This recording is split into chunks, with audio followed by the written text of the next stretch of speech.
আসসালামু আলাইকুম। ওয়ালাইকুম আসসালাম। আমরা দুই ভাই একটু মাঠে আসলাম ধানের ক্ষেত পর্যবেক্ষণ করতে। আমরা মেলা দিন আপনাদের সামনে আসিনি, ভিডিও দিইনি ধানের।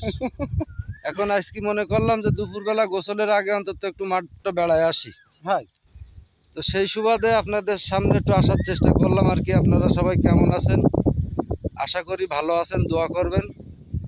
আমিও আপনাদের জন্য দোয়া করি, আলহামদুলিল্লাহ।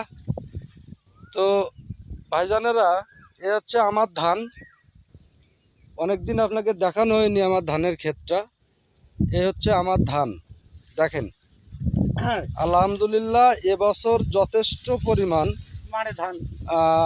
ধান আল্লাহ দেশে মাঠে মানুষের, শুধু যে আমার দেশে তা না, প্রত্যেকেরই খুব সুন্দর ধান হয়েছে। তবে একটা জিনিস গর্ব করি বলতে পারি, আমার জন্মটা চাষার ঘরে। আমার আব্বাও জন্মগত চাষা, আমিও তাই। চাষির ঘরে যখন জন্ম, তাহলে আমিও চাষা বলতে হয়।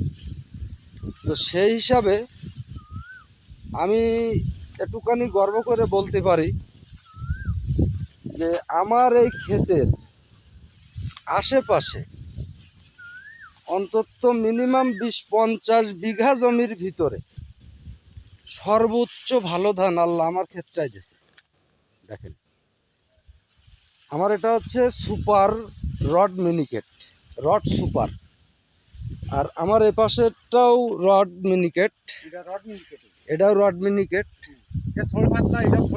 কিন্তু আমার যে ধানটা, আল্লাহর অশেষ রহমত, যদি আল্লাহ কোনো আগাপিগি বালা মুসিবত না দেয়, আশা করতেছি কাঠায় 2 মণ করে ধান পাবো। বাদ বাকি আল্লাহ ভরসা।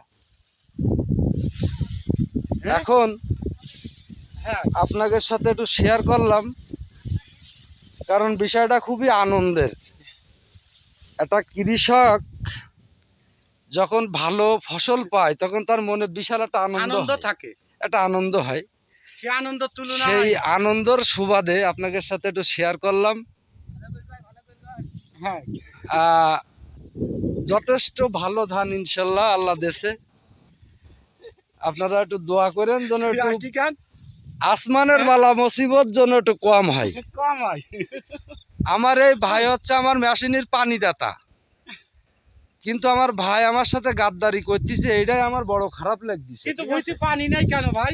আমার ভাই আমার সাথে গাদ্দারি করতেছে, আমার ভাই আমার খেতে পানি দিচ্ছে না। হ্যাঁ, তো বন্ধুরা, আপনার